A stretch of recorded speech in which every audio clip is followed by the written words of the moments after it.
Hi guys, it's Trivial Talk here, and this is the summary of To The Moon. So obviously I've just finished the game, and I wanted to do a summary / review of it. So obviously this video is going to be full of spoilers, so if you wanted to play the game, or wanted to watch the Let's Play of the game, then go ahead and do that before you listen to this. It wouldn't be good, because there is going to be spoilers, so just be aware of that. All of these, so every time I do a Let's Play I'm going to try and do a summary at the end of it. And there will be spoilers in all of them, so just watch out for that. So firstly I'm just going to do a quick rundown of what the game actually is. So the game is a RPG, adventure, sci-fi, tragic comedy, psychological. It's just like that. Well, that's what Freebird say. That's the company who make To The Moon. That's what it's supposed to be. It's an adventure game, basically, an adventure story game. It's very, very good. So the character you play is, you actually play two characters. You play two scientists, which are looking through John, which is the main character's memory, his head, and looking for answers and how to get what he wants. So the scientist's job basically is to fulfill the patient's needs. They pay an insurance kind of thing before they die into a fund, which lets them have anything they want when they actually, just before they die, so they can die happy. Basically, it's just a service which lets you die happy. That's the idea of the story. And obviously this character John, the main character, the guy who we're trying to help, his main goal is to go to the moon, so that's his wish and that's what we're trying to fulfill for him.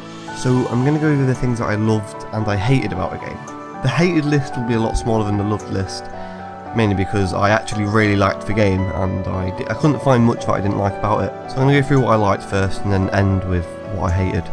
So firstly, I loved the art style. The art style was beautiful, and I always like that art style, only because it just brings back a lot of memories of older games which I liked anyway. So I really, really liked the art style. I loved the music, I liked the story a lot. The story was really good. At the start, it was, from the start should I say, it was very, very enticing, I think's the word. I wanted to carry on. It was like a book I couldn't put down. Very well thought out and interlinked throughout the whole thing.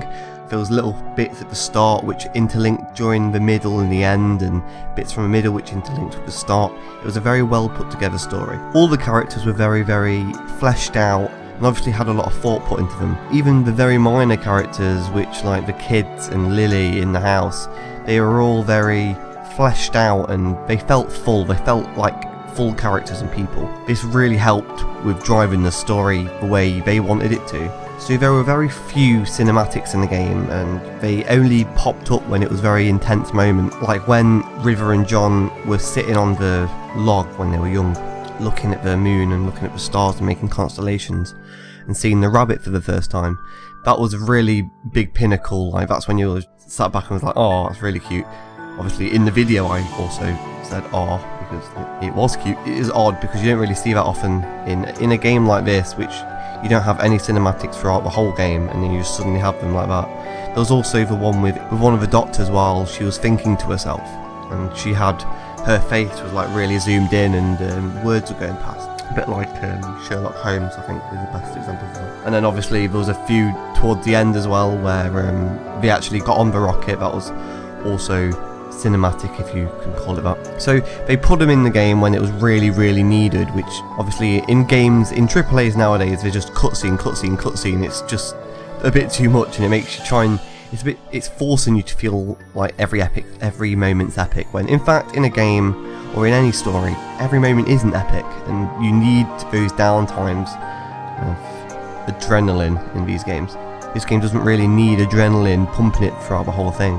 So it was only really the end where we saw some cutscenes and some cinematics, which really gave it some oomph in the story and made you really connect a bit better with the better drawings, a little more detail in the drawings instead of pixels. The story as a whole, the whole idea of going to the moon and the whole idea of getting to that point by not a normal means, like these scientists who are used to the job, have obviously been in the job for quite a long time, had a lot of patience. They thought that they knew everything, they thought they were experts. Even at the start, I'm an expert at this, you don't have to worry about anything, everything's going to be fine, we'll get it done in a day. They ended up staying overnight, they ended up having to do it the next day. Like, that was a first for them, they never usually do that. They said they only had a few all-nighters before And they were moaning about the fact they didn't have coffee, all this stuff. And it was all a joke at the start because they thought they could do it. They weren't rushing that much. They were like, it was more like a competition who could get the most mementos first between the two scientists, and then it ended up being a lot more serious towards the end, the last part of the game, when they realised they haven't got much time, and they realised it wasn't all that they thought at the beginning with the story. They thought it was going to be very easy to get him to go to the moon, activate it from the beginning of his memories. Obviously, little did they know, he was a lot further back where the memories really started to hurt him, and that's when he really started to think when to go to the moon. Obviously, the beta blockers, he took beta blockers and antidepressants when he was a child, so that blocked out his memory from then, which obviously meant that he didn't even know he wanted to go to the moon, and he forgot about that fact, and he forgot about meeting River for the first time. So the first time they met was actually while he was depressed. Well, just before he was depressed, so before his brother died. So overall, this game has many, many, many good qualities. So obviously we're going to go on to the bad qualities now. So I think the only thing I can really pick at is the controls. The controls were very, very finicky. I mean, towards the end when there was some quick time event using the other keys. So I was trying to be using the WASD and the arrow keys, and then occasionally the mouse and spacebar. So that was a little bit too much and sometimes impossible, especially on a laptop. It would have been fine if the whole game was like that, but because it was only the last bit of the game, it was very, very hard to maneuver. Throwing plants at zombies while trying to concentrate on where I'm supposed to be going at the same time. As you saw in the video and probably seeing on screen right now, I'm just going around in circles trying to throw plants at these zombies and failing miserably. The other bad point, which I think can be considered a neutral point, is the fact that during the middle of the game, the story did drag a little. I know that you could argue that it was for character development, but you've got to remember this is a game and you are in the game. You are playing the game. You have to be drawn in from the start. I remember the first few episodes I was recording, I wasn't really drawn in as much. I really enjoyed the story from the start, but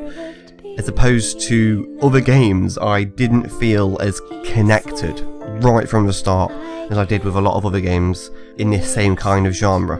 The whole game did keep me on my toes a whole lot, and because of that, I do think that it deserves good credit. It is a very good game. I'm going to rate it in a second, but let me just conclude. The story as a whole was amazing. Let's just get that out of there. The story as a whole was amazing. There was a few bits which dragged and it felt a little bit fillerish, and also the controls are a little bit shabby, a little bit off, they weren't really thought out that well. To make up for that, the story was amazing, the art was amazing, the music was astounding, just in the right time, all about the characters and the depth of the characters were amazing. So altogether, I do believe that this game is going to get a high score. So I'm going to go and say, game as a whole, for me, this is my opinion, remember, gets an 8.7 out of 10. Well done, Freebird Games. That was an awesome game, and I'm sure I'll play your sequel. I'm sure I will. That'll be amazing. You can find a link to where to buy the game on Steam in the description, along with some other channels to check out and my Twitter. Thank you for watching, everybody. Peace out, peeps.